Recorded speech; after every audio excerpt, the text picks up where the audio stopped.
किस तरीके से दिल्ली की जनता पानी के लिए त्राहिमाम हो रही है। आतिशी जी का जो ड्रामा सत्याग्रह को लेके हुआ है, आप सत्याग्रह किस लिए कर रहे हो? आप तो खुद सरकार में हो। सिर्फ सत्याग्रह, आंदोलन, ये सब राजनीति तब अच्छी लगती है जब आप विपक्ष में हो। मैं तो इसको ड्रामा ही कहूंगी और कुछ नहीं कहूंगी। सारे मंत्री, सारे मेंबर ऑफ पार्लियामेंट भजन मंडली कर रहे हैं कि मैं जब एक बार सरकार में आ गया तो इन सबको एक एक करके जेल भेजूंगा। खुद जेल में चले गए हैं, वो भी किस मामले में? शराब घोटाले के मामले में। हर घर आपको जहां गंगा जल पहुंचाना चाहिए था, वहां पे आप शराबें पहुंचा रहे हैं। नमस्कार, आप देख रहे हैं BS24 न्यूज। मैं हूं आपके साथ विनोद कुमार। लोकसभा चुनाव 2024 संपन्न हो चुका है। प्रधानमंत्री शपथ ले चुके हैं और आज नए सत्र की शुरुआत भी हो गई है। लेकिन हरियाणा में हलचल अभी भी तेज है। आखिर हो भी क्यों नहीं, विधानसभा चुनाव की तैयारी जो है, गुरुग्राम में आम आदमी पार्टी से और हरियाणा में आम आदमी पार्टी से प्रखर वक्ता, प्रदेश प्रवक्ता प्रियदर्शनी जी, इनके साथ कई समर्थक भी इनके और पार्टी कार्यकर्ता रिजाइन दे दिया आम आदमी पार्टी से। आखिर क्यों इन्होंने रिजाइन दिया? आम आदमी पार्टी की एक फेस मानी जाने वाली, इस पर आज हम इनसे चर्चा करेंगे। प्रियदर्शनी जी, आपका बहुत बहुत स्वागत है BS24 न्यूज में। Thank you Vinod ji. हमेशा एक्टिव, पार्टी के लिए काम करने वाली, अरविंद केजरीवाल के कदम से कदम मिला के चलने वाली, ऐसा क्या हुआ कि आपने आम आदमी पार्टी को बाय बाय कर दिया? देखिए, जब मैंने आम आदमी पार्टी ज्वाइन की थी तो मुझे जो उनकी नीतियां हैं, जैसे कि शिक्षा की नीति, स्वास्थ्य की नीति, जिस तरीके से जो विचारधारा लगी, वो मुझे लगा कि नहीं, वाकई काम करने वाली नीति है और ये वाकई कुछ एक बदलाव चाहते हैं। खासकर पंजाब चुनावों के बाद तो आप देख सकते हैं कि किस तरीके से लोगों का असीम समर्थन अरविंद जी को या आम आदमी पार्टी को मिला। लेकिन जब मैं संगठन के अंदर आई तो मुझे लगा कि सोच बहुत अच्छी है, लेकिन एग्जीक्यूशन नीलबट्टा सन्नाटा है और एग्जीक्यूशन में बहुत ज़्यादा कमी है। और कोई भी पॉलिटिकल पार्टी को कार्यकर्ता या संगठन मजबूत करता है, ना कि कोई नेता मजबूत करता है। और संगठनात्मक रूप से बहुत कमियां हैं जो मुझे लगता है, और कोई कारण नहीं है। पार्टी के किसी भी वरिष्ठ नेता से मेरी कोई दिक्कत नहीं है, लेकिन मेरी अब विचारधारा और जो मैं इनका काम देख रही हूँ, मैं उससे अलाइन नहीं कर पा रही हूँ अपने आप। तो अब ऐसा क्या चेंजेस आ गया? अगर मैं विचारधारा की भी बात करूँ, हाँ। ऐसा क्या? क्योंकि जो विचारधारा है, अगर विचारधारा सही है तो जो ग्राउंड वर्कर होता है उनको उस पर काम करना होता है, तो उन पे आप काम कर सकती है। गुरुग्राम के लिए काम करती थी, हरियाणा के लिए काम करती थी, लेकिन विचारधारा में कहाँ बदलाव आया जो आप पार्टी छोड़ दी? देखिए, 2-3 बातें हैं, ठीक है। पहली बात ये है, जो अभी हाल फिलहाल में, मैं तो इसको ड्रामा ही कहूँगी और कुछ नहीं कहूँगी, आतिशी जी का जो ड्रामा सत्याग्रह को लेके हुआ है, उस पे मेरा पूर्ण विरोध है। क्योंकि आप सिर्फ और सिर्फ सत्याग्रह, आंदोलन, ये सब राजनीति तब अच्छी लगती है जब आप विपक्ष में हो और आपको सरकार से सवाल पूछना चाहिए। आप सत्याग्रह किस लिए कर रहे हो? आप तो खुद सरकार में हो, तो आप सत्याग्रह किसके लिए कर रहे हो? तो बड़ी साफ और सुथरी बात है कि अगर आप हर बात के लिए सत्याग्रह करोगे, आप किसी कंपनी में काम कर रहे हैं विनोद जी, मैं एक बड़ा उदाहरण दे रही हूँ सरल भाषा में। आप किसी कंपनी में काम कर रहे हैं और कंपनी के मालिक ने आपको 3 महीने तक सैलरी नहीं दी, तनख्वाह नहीं दी, ठीक है। तो आप उसके पास गए कि मालिक अब मेरे को तनख्वाह दो, अब 4था महीना हो गया, भाई तनख्वाह तो दो, ठीक है। और वो मालिक सत्याग्रह के लिए जाके बैठ जाए, तो आप बोलोगे पागल है क्या ये? मतलब what is wrong with him? क्या कमी है? मतलब आप ये बोलोगे कि भाई तू इसका सोल्यूशन निकालना, सत्याग्रह पे थोड़ी बैठेगा। तो मुझे लगता है कि आम आदमी पार्टी जनता की उम्मीदों पे खरी नहीं उतरी है। एडमिनिस्ट्रेशन पे इनकी कोई पकड़ नहीं है। एडमिनिस्ट्रेशन इनको चलाना नहीं आ रहा, चाहे पंजाब का एडमिनिस्ट्रेशन हो या चाहे दिल्ली का हो। खालिस्तानियों ने जिस तरीके से वहाँ पे कब्जा करने की कोशिश कर रहे हैं पंजाब में, ये किसी से भी छुपा नहीं है।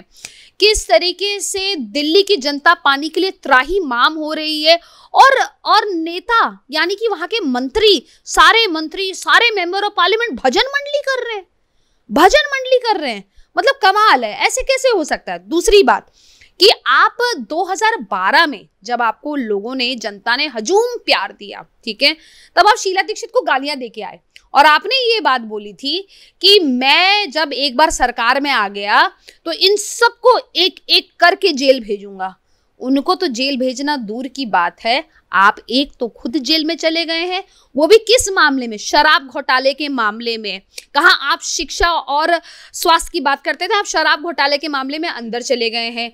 ईडी सीबीआई आपके पीछे है। अभी आज ईडी ने छोड़ा तो सीबीआई ने पकड़ लिया उनको, आज ही की खबर है।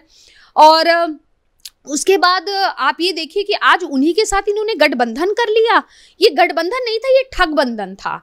और एक सोई हुई कांग्रेस, जो कांग्रेस एक तरह से हाशिए पे आ गई थी, क्योंकि टेक्निकली देखा जाए, देखिए प्रैक्टिकली देखना चाहिए कि ये वोट बैंक तो कांग्रेस का ही ये लेके आज आम आदमी पार्टी का उदय हुआ था और इन्होंने उसी को फिर से सोई हुई पार्टी को फिर से जागृत कर दिया। चाहे किसी भी जगह आप देख लीजिए, चाहे हरियाणा में देख लीजिए, उसका रिजल्ट देख लीजिए, चाहे आप दिल्ली में देख लीजिए, पंजाब में देख लीजिए।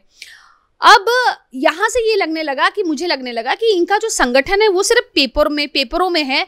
असलियत में ग्राउंड में वर्कर परेशान हो रहा है, अपने आप को लेबरर जैसा समझ रहा है। क्रांति की जो हम बात करते हैं वो सिर्फ भाषणों में अच्छी लगती है, असलियत धरातल पे ये कोसों दूर है।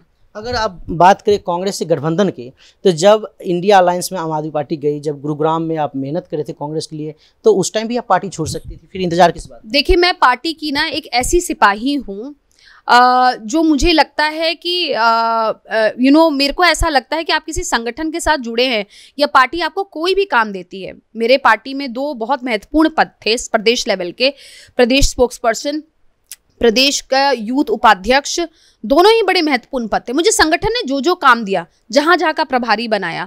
नूह एक ऐसा जिला है जहां पे लोग अक्सर कहते हैं कि डेंजरस जिला है, ठीक है, या वहां पे जाके काम करना बड़ा मुश्किल है, ठीक है।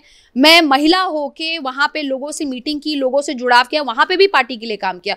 तो ऐसा नहीं है, मैंने संगठन के लिए पूरे हरियाणा में काम किया, अंबाला से लेके गुड़गांव तक ऐसा कोई जिला नहीं है जहां पे मैंने अपने कदम नहीं रखे हो या काम नहीं किया हो।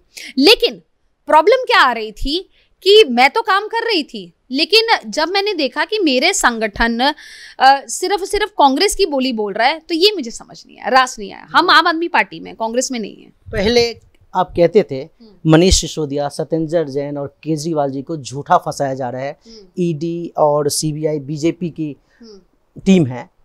अब क्या कहेंगे आप? तो क्या कहेंगे कि केजरीवाल को अभी फंसाया जा रहा है या केजरीवाल सच में करप्ट है? देखिए, अगर एक मुद्दा हो ना तो आदमी को लगेगा कि चलिए हो सकता है फंसाया जा रहा है। शराब घोटाले की पॉलिसीज भारतीय जनता पार्टी तो आपके लिए नहीं लेके आई थी ना, ये पॉलिसी तो आपने खुद ही बनाई थी ना। तो ये पॉलिसी हर घर आपको जहां गंगा जल पहुंचाना चाहिए था, वहां पे आप शराबें पहुंचा रहे हैं, ठीक है। तो घर की महिलाएं और घर की औरतें क्या सोचेंगी आपको?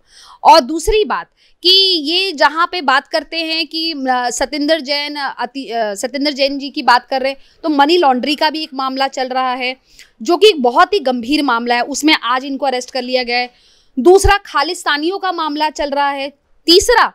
तीसरा मामला जो है, जो अभी मतलब ये तो सबसे विचित्र बात है कि एक राज्यसभा एमपी आपकी आ रही है आपसे मिलने के लिए, अपने मुख्यमंत्री से मिलने के लिए, और आप अपने पीए से, मतलब अपने पर्सनल सेक्रेटरी से आप उसको पिटवा रहे हैं।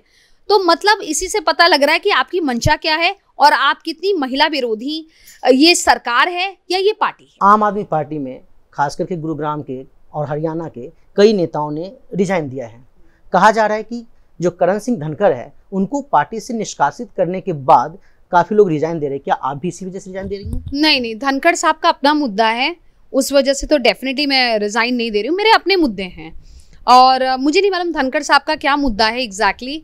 उनका शायद किसी व्यक्ति विशेष पे कोई मुद्दा है, मेरा व्यक्ति विशेष पे नहीं है। मैं कभी भी व्यक्ति विशेष की राजनीति पे विश्वास नहीं करती हूँ। मेरा संगठन से प्रॉब्लम है कि संगठनात्मक रचनात्मक जो चीज़ें हैं, अगर उसमें बदलाव होता तो कोई प्रॉब्लम नहीं थी, लेकिन मेरा किसी पर्सनल किसी व्यक्ति से कोई प्रॉब्लम नहीं है। इनफैक्ट मैं आज भी अपने दोनों जो हमारे वरिष्ठ नेता हैं, चाहे डॉक्टर सुशील गुप्ता जी हों, चाहे माननीय अनुराग डांडा जी हों, मैं दोनों का बहुत आदर करती हूँ और बहुत सम्मान करती हूँ, और दोनों में अपनी अपनी खूबियाँ हैं। आपने जो सुशील जी का जिक्र कर ही दिया है, तो वीडियो भी ऐसे सामने आ रहा है कि कहा जा रहा है सुशील जी पे आरोप लग रहा है कि कांग्रेस के एजेंट हैं, कांग्रेस के लिए काम करते हैं, तो इस पर आप क्या कहेंगे?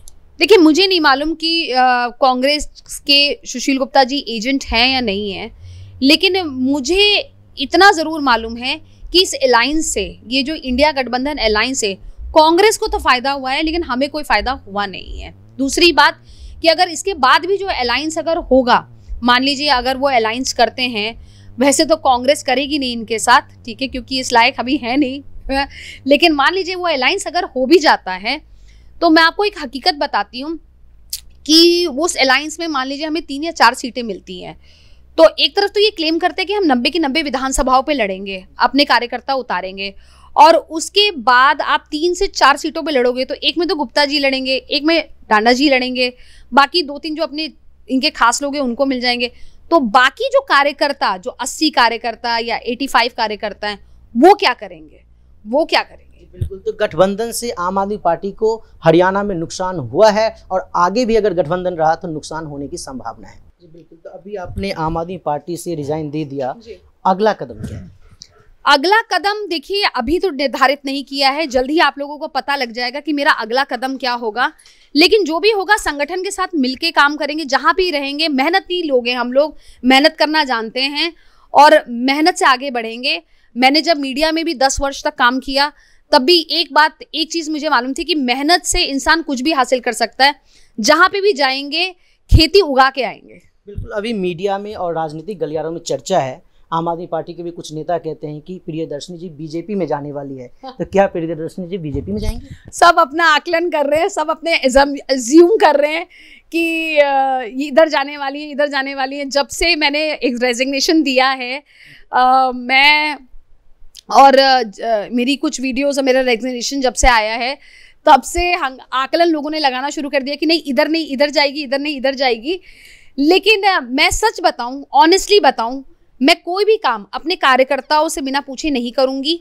जहां पे भी ज्वाइन करूंगी हम सब मिल के ज्वाइन करेंगे। मैं अकेली नहीं हूं, मेरे साथ बहुत लोग हैं जो हमारे साथ ज्वाइन करेंगे। जी बिल्कुल, तो ये थी प्रियदर्शनी जी और आपने सुना और इनका कहना है कि जो इनके कार्यकर्ताओं का कहना होगा उनसे राय लेकर इनका अगला कदम होगा। फिलहाल आम आदमी पार्टी की नीतियों से संतुष्ट नहीं होने की वजह से इन्होंने आम आदमी पार्टी को अलविदा कह दिया। कैमरा पर्सन अमन के साथ विनोद कुमार, BS24 न्यूज़, गुरुग्राम।